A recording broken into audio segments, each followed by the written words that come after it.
Hello বন্ধুরা, আমার সহজ রান্নাঘরে আপনাদের স্বাগতম। আমি আজকে আপনাদেরকে দেখাবো যে খাসির গোস্ত দিয়ে কি করে সয়াবিন রান্না করতে হয় সেই রেসিপিটি। তাহলে আসুন দেখে নেওয়া যাক যে এই রেসিপিটি তৈরি করতে আমাদের কি কি উপকরণ লাগছে। হাফ কেজি খাসির গোস্ত ভালো করে ধুয়ে পরিষ্কার করে নিয়েছি।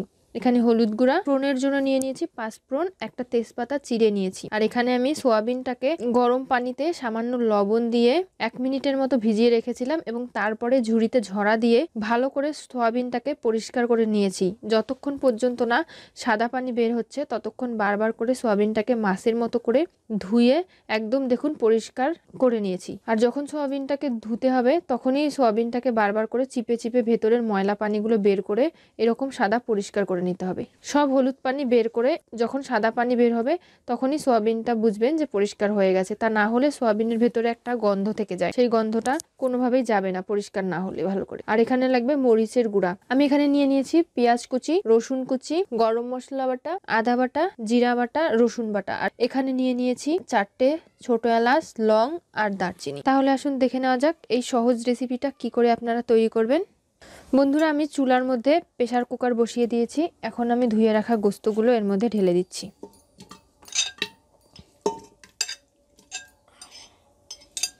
এখন আমি এর মধ্যে দিয়ে দিচ্ছি গোটা গোটা গরম মশলা, ছোট এলাচ এবং লং। আর দিয়ে দিচ্ছি কিছু রসুন কুচি। দিয়ে দিচ্ছি পরিমাণ মতো লবণ। দিয়ে দিচ্ছি হলুদের গুঁড়া হাফ চা চামচ পরিমাণে। দিয়ে দিচ্ছি তেল হাফ কাপের মতো। এখন একটু এটাকে ভালো করে নেড়ে মিশিয়ে নেব। সব উপকরণ মেশানো হয়ে গেলে গোস্তটা সিদ্ধ হওয়ার জন্য আমি এখানে হাফ কাপ পরিমাণে পানি দিয়ে দিচ্ছি। এখন আমি প্রেসার কুকারের ঢাকনি লাগিয়ে দিচ্ছি। এখন প্রেসার কুকারের ঢাকনি আমি লাগিয়ে দিয়েছি। এখন এটাকে 6 থেকে 7টা সিটি দিয়ে সেদ্ধ হওয়ার পরে নামিয়ে নেব। আমি চুলার মধ্যে একটা কড়াই বসিয়ে দিয়েছি। কড়াইয়ের মধ্যে পরিমাণ মতো তেল দিয়ে দিয়েছি। এখন আমি এর মধ্যে দিয়ে দিচ্ছি সামান্য পরিমাণে লবণ। দিয়ে দিচ্ছি হাফ চা চামচ পরিমাণে হলুদ গুঁড়া। তেলটা যখন হাই হিটে চলে এসেছে তখন আমি এর মধ্যে দিয়ে দিচ্ছি পরিষ্কার করা সয়াবিনগুলো। সয়াবিনটাকে ভেজে নিতে হবে।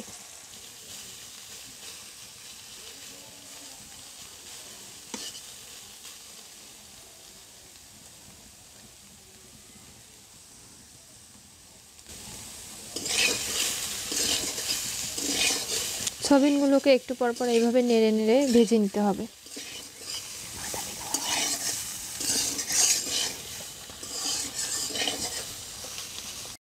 বন্ধুরা, আমার সয়াবিনটা ভাজা হয়ে গেছে, বাদামি কালার করে আমি ভেজে নিয়েছি।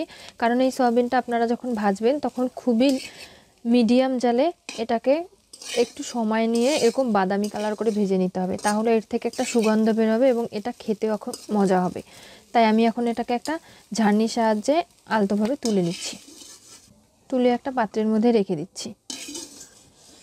এখন আমি এই কড়াইয়ের মধ্যে আবারও পরিমাণ মতো তেল দিয়ে দিচ্ছি। তেলটা গরম হওয়া পর্যন্ত অপেক্ষা করছি।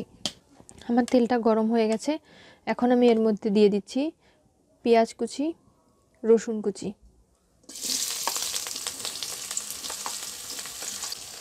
এখন এই পেঁয়াজ এবং রসুনগুলোকে বাদামি কালার করে ভেজে নিব।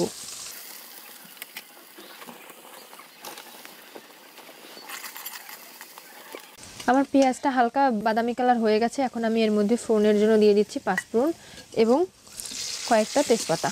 এখন এর মধ্যে দিয়ে দিচ্ছি হাফ চা চামচ পরিমাণে হলুদের গুঁড়া, হাফ চা চামচ পরিমাণে মরিচের গুঁড়া। আপনারা ঝালটা যে যেমন খান সেই পরিমাণে দিয়ে নিতে পারবেন।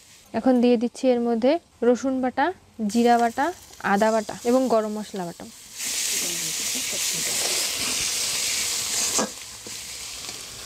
এখন এর মধ্যে একটু পানি দিয়ে দিচ্ছি।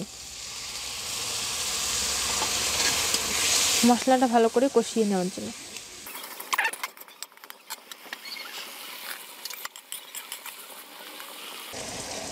এখন এর মধ্যে দিয়ে দিচ্ছি হাফ চা চামচ পরিমাণে গোলমরিচের গুঁড়া। মশলাটাকে ভালো করে নেড়ে চেড়ে কষিয়ে নিচ্ছি। এখন আমার মশলাটার থেকে তেল বেরিয়ে আসছে, মশলাটা কষানো হয়ে গেছে। এখন আমি এর মধ্যে দিয়ে দিচ্ছি সেদ্ধ করা গোস্তগুলো।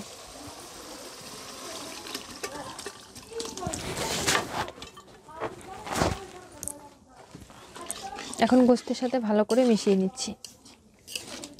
এখন একটা ঢাকনার সাহায্যে ঢেকে দিচ্ছি। আমি ঢাকনির সাহায্যে ঢেকে দিয়েছি 5 মিনিটের জন্য, যাতে করে গোস্তের ভেতরে মশলাগুলো ঢুকে যায় এবং পানিটা শুকিয়ে যায়। আমি ঢাকনি উঠিয়ে ফেললাম। আমার কিন্তু গোস্তের মধ্যে কোনো পানি নেই, তেল উঠে আসছে উপর থেকে। আর আমি এর ফাঁকে কিন্তু মাঝে মাঝে গোস্তটাকে নেড়ে দিয়েছি, তা না হলে তলে লেগে পুড়ে যেতে পারে। এখন আমি এটাকে খুব ভালো করে কষিয়ে নেব। এখন ভালো করে কষিয়ে নেওয়ার আগে এর মধ্যে আমি দিয়ে দিচ্ছি সোয়াবিনগুলো আগে থেকে ভেজে রাখা। সোয়াবিন দিয়ে খুব ভালো করে গোস্তটাকে কষিয়ে নেব। লো জালে খুব ধীরে ধীরে একটু সময় ধরে গোস্তের সাথে সোয়াবিনটাকে কষিয়ে নিতে হবে। আমার গোস্ত এবং সয়াবিন খুব ভালো করে কষিয়ে নেওয়া হয়ে গেছে। এখন আমি এর মধ্যে ঝোলের জন্য 3 কাপ পানি দিয়ে দেব। আর এই সোয়াবিনটার ভেতরে মশলা এবং ঝোল ঢুকবে, আর তার কারণে আমি 3 মগ পানি দিয়ে দিলাম। আর সোয়াবিন তো প্রচুর পরিমাণে পানি টানে, তার কারণে আমার 3 মগ পানি দেওয়া। এখন আমি এর মধ্যে দিয়ে দিচ্ছি 1 চা চামচ পরিমাণে গরম মশলার গুঁড়া। এখন একটু ভালো করে মিশিয়ে ফুটিয়ে নিতে হবে। এখন আমি এটাকে একটা ঢাকনির সাহায্যে ঢেকে দিলাম 2 মিনিটের জন্য। আমি ঢাকনাটা উঠিয়ে নিলাম। এখন এর মধ্যে যে পরিমাণ পানি আছে আমি এই অবস্থায় নামিয়ে নেব, কারণ আপনারা দেখতেই পাচ্ছেন যে আমি সোয়াবিনগুলো যখন দিয়েছিলাম তখন অনেক ছোট ছিল, কিন্তু সোয়াবিনের মধ্যে ঝোলের পানি এবং ঝোল ঢুকে সোয়াবিনগুলো একদম ফুলে গেছে। আপনারা দেখতেই পাচ্ছেন, এটা দেখতেও অনেক সুন্দর হয়েছে এবং খেতেও অনেক ভালো। আর এখন এটা হয়ে গেছে, আমি এখন একটা পাত্রের মধ্যে নামিয়ে নেব। বন্ধুরা, আপনারা দেখতেই পাচ্ছেন যে সোয়াবিন দিয়ে খাসির গোস্ত রান্নার যে ব্যতিক্রম রেসিপিটি আমি দেখিয়েছিলাম, সেটি দেখতেও যেমন সুন্দর হয়েছে, এটি খেতেও অনেক সুস্বাদু আর অনেক সহজেই তৈরি করা যায়। এবং ভিন্ন স্বাদের এই রেসিপিটি খেতে অনেক সুস্বাদু হয়েছে। এর কালারটা দেখুন কতটা সুন্দর হয়েছে। তাই আপনারা অবশ্যই করে এই রেসিপিটি বাড়িতে তৈরি করে দেখবেন, খুবই মজা খেতে। আর আমার এই রেসিপিটি যদি আপনাদের ভালো লেগে থাকে তাহলে অবশ্যই করে আমার চ্যানেলটি সাবস্ক্রাইব করুন, লাইক শেয়ার কমেন্ট করতে ভুলবেন না এবং পাশে থাকা বেল বাটনটি অবশ্যই করে ক্লিক করুন। ধন্যবাদ সবাইকে। আবারও দেখা হবে পরবর্তী কোনো রেসিপিতে।